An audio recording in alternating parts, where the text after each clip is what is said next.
what's interesting is they don't recognize it yet as the bread of life. Yeah, that's coming very soon.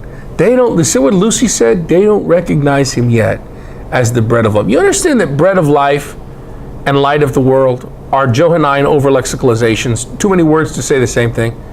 What they all mean is the same thing. Get with the Johannine Jesus group and you'll be fed the true food. Get with the Johannine Jesus group and you'll be enlightened. They're all the same thing. It means also believe into. It's all expression for the same thing. To eat his flesh is the same thing. To see is the same thing. To believe into is the same. In Paul, all those expressions might be something different, related but different. Now in John, they're the same thing. They're just, there's too many words and expressions and phrases to say the same thing. This is Johannine anti-language, all anti-language. Makes use of over-lexicalizing words. Too many words to say the same thing, the same central concerns. Barley.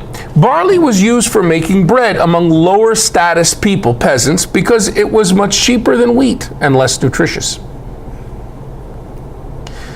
Philo comments that barley, quote, is of somewhat doubtful merit, suited for irrational animals and men in unhappy circumstances, end quote. John chapter 6, verse 10 to 13, Jesus said, make the people sit down. Now there was much grass in the place, so the men sat down, in number about 5,000 men.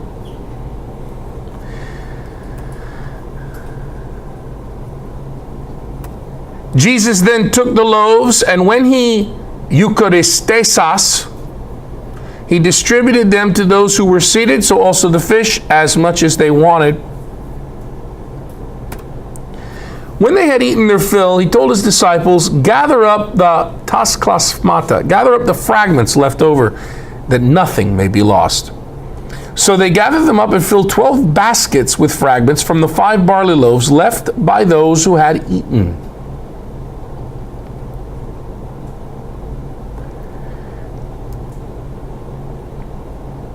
The wonder. A crowd of 5,000 men, plus women and children, would have been larger than the population of all but a handful of the largest urban settlements at the time. And it is undoubtedly an example of hyperbole in the tradition. John didn't put that hyperbole in there. When he got a hold of it, it was already 5,000. We clearly see that because in the synoptic versions, it's how many? 5,000. Mark and Luke, I think, Mark and Matthew, they have this, another one with 7. Different symbolism going on with those numbers. Jesus commands the disciples to have the people recline, to stretch out as if for a meal. Jesus sits down one way, they sit down another way. Jesus sits down one way, ekathēto. That's, you see how he looks there? That's ekathēto. He's sitting down, he sat down, ekathēto.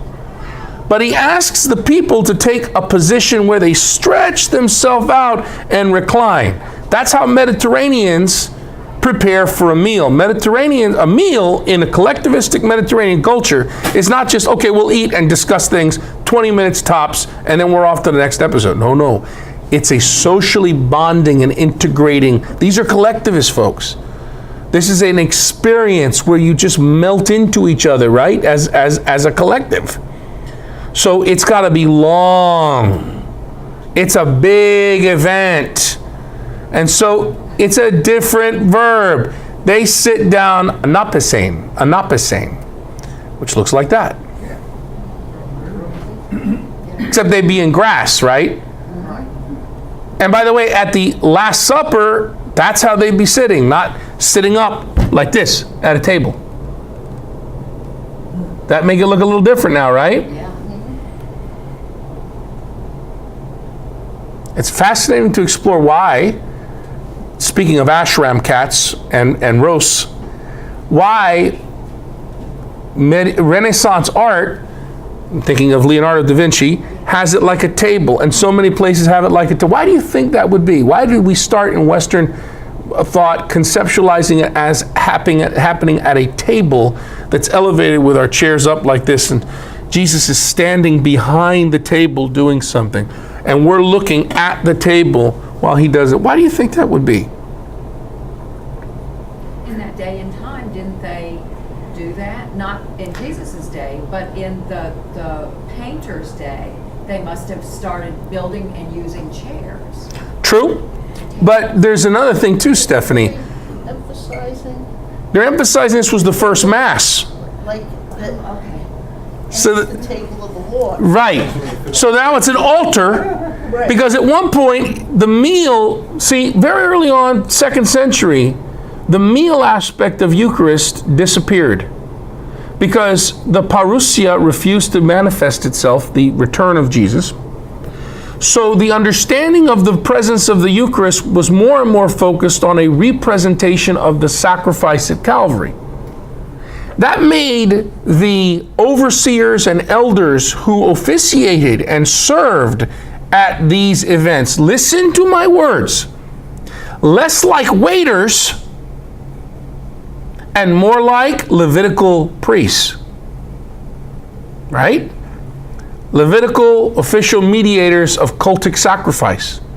And that's when they started going to Leviticus and started drawing on Leviticus for describing what their roles and functions were in those Jesus groups in the late 2nd and early 3rd century and following. Once you get into the medieval times with the Carolingian liturgists and reforms, it's very ornamented. I'm explaining to you the evolution of the priesthood.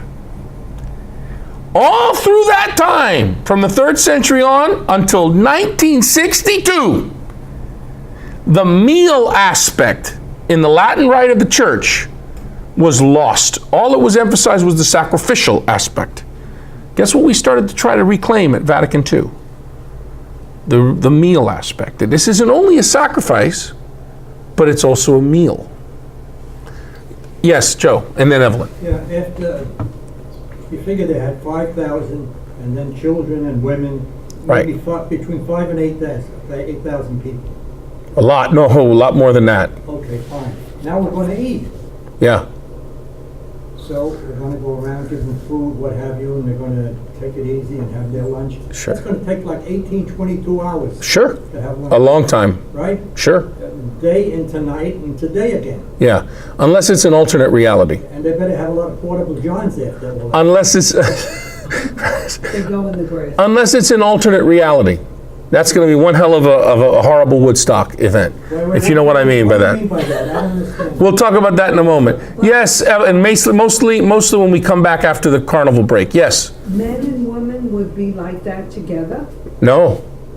So These are elites, and this is another problem. That this is a Western guy. See, I have to use the art I find, and I really do try for you all.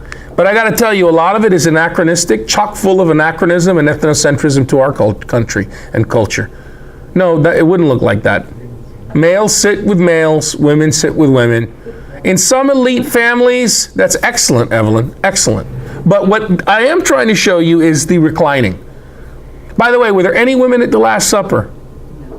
No, they're absolutely not. Oh, they were cooking. No, they were not cooking. The sacred meals are to be cooked by males. This is a sacred meal.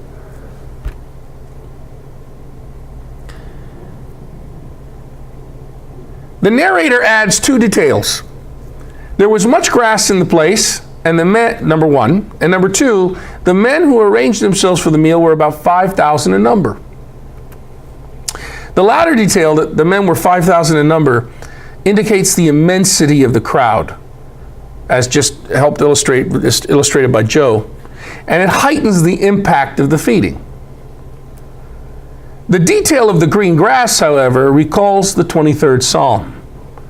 Yahweh is my shepherd, there is nothing I shall want. In green pastures he makes me lie down. What did the Johannine Jesus say to his disciples? Make them sit on the grass.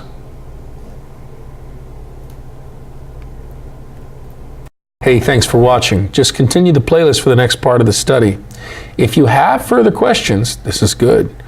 They will get addressed, so keep watching. If you found value, please subscribe, like, and share.